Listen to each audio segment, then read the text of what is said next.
Chahi kunipangi nupama masangamdedana langsangda lakhi. Mana doctorda hai thabak siyam nungaite loksi soigi khukhu ama tawe. Tinthadana thabak ki x-ray ama laurami. X-ray ki result nupasi ki thabumi manungda karimba mahusa oidaba ma yawbugum tarakhi. Doctor na Hairarakhi nang langsi manungda karigum ama yawbugum tawe masi yam thuna rokthokina batawse. Operation numini thangthaba surgeon asna mana khalludaba changda yam luba operation nama oikhi. Mana asuk yam tawrakhiba operation singda amuta thengnakidriba posak ama nupasi ki thabumi manungdagi lawthorakhi. Potsak asi karino chapchaba khangdoknaba investigate tawru matamda investigation gi falna doctor singbu amukke nang ngakhankhi. Madudi nupasi ki thabumidagi lawthorakhiba potsi far hariba upambi sigi hojinba horma badgumba Pambi macha moiramki magi thabumidi lawthori isi. Operation asda yawkiba doctor singna khanakhi madudi nupasna sor honjinba matamda sigi upal sigi maru ama soibada yawkiba iramgani madudagi marusi thabumbi yoshinkiba iramgani dana khanakhi. Marusna magi thabumbi manungda tapna char macha moina chawkhalakpadagi akoibagi tissue sing thingaiduna manghanba hawrukle. Madudagi ma thabak naba Mausa oidaba mongda lo khubuna chingbadu horkhibani dana doctor singna duna haiki.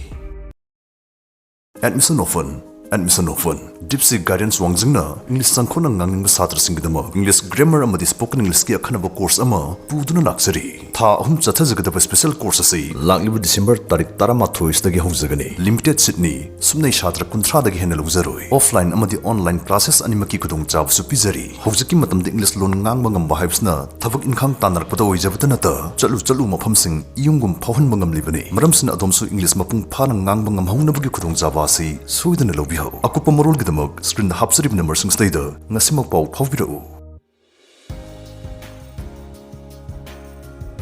Sigi warisi internet yam popular oirakpadagi Thouwoina scientist karana mase asengba wara natraga semjin sajinba wara haina phau thigatkhi hai.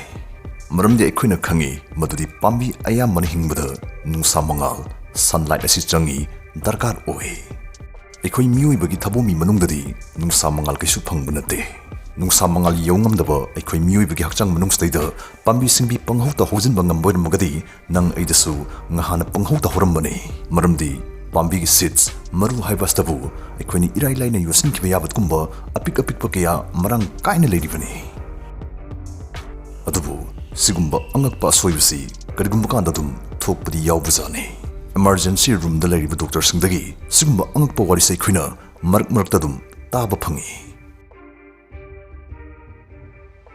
2010 da Massachusetts hariba mafam sigi langsang amadasu nupa ma laikalakhi masu thabak yam nungaite sor hunba nungaite haibdagi x-ray lawrubda masu magi thabumi manungda karigum mama leibagi mami tabdagi yam thuna hangdokhi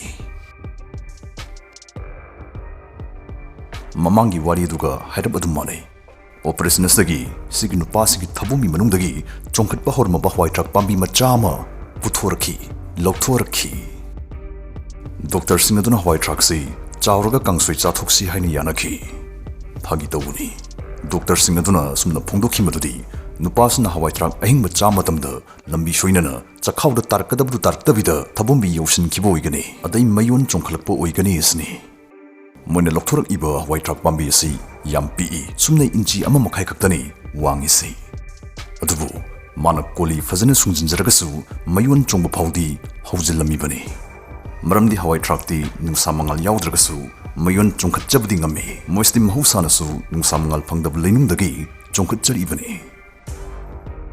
nupasi gi thabombidasu inin marang kaina leibana hawai truck si mayon chongkhatjarapajani mayon chongkhatjaragasu mapung marai phana chawkhalakpa matamdadi nungsa mangal semung darkar oibana hawai truck si madumaki phangdabanina koli sungjilaga leramba oigani dana doctor singasna phongdoi Sumain hakchang manungda jajat yorumbagi warisi yam nokningbasu leiri UK da nupama my girlfriend da luhongasi hainaba yam special oiba khudop ama saba pamami adubu mamal tangba khudop asi sanaba magi selli liramde mastigi mana asingmani khanja plan ama torme sumdawdana ma nongmadi sanagi khuji khudop yon phamamada laklammi. Khudop ani ahumtang mamal hangjinaramaga dukan sinariba miduna mamai ngaktang phat leithokringida mana yam thuna guli yotpagum sanagi khudop ama kut yosinki adusu kangyot. Adubu laibak thibadi mana singabani khana tawruriba magic asi mapudunadi yam hotrong hona ura khangaga leramki nungsi masunglangi khudop yotluba kaisum sang yauki.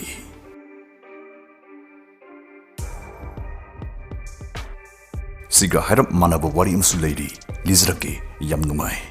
Wari si taraga wari sida yauriba nupisi ngaukrang phirang tarungani makok chamungani hena kanbibi ai.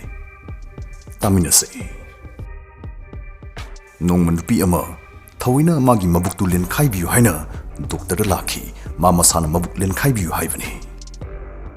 Puk Lenkhaidoisi masi kari maramgino haina doctor singaduna hangbu matamda mana asumna khumaki. Ai nupadu mamit yam yami. Ai leina atop nupi ga mari leinai.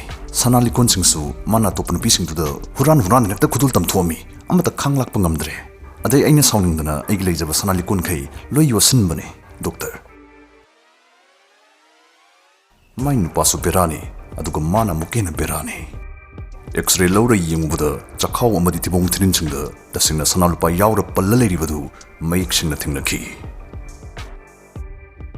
Atopan nokning ba haigadra nungai taba haigadra case amagasu lizarake taminase. Essex tagi doctor kharana onthokpa case ama thingnaki. Ningsing bagi sakti memory solabi ahal oirabi nupi ama sor honba nungai dedana pukhalakpani. Mana ngahak leita sor honba nungai ti thabak mathak waida su naayadana mana hairami basigi maramsi tes khara tawrubdagi khangba ngamakhi madudi ahal oirabi nupi isna magi yathak paring hapnaba sigumba yahabasi mamasa sungkang khangja hudabida kenom chabada yaushinmina kramale yosillamle.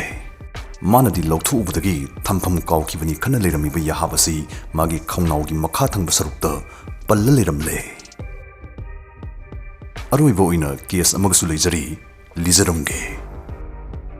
Nupa amana chumna magi routine checkup sum lakpada mamasa sungkang khangjadabida magi makhanawda bottle makhum ama panba leiba ubudagi doctor singna lauthoki.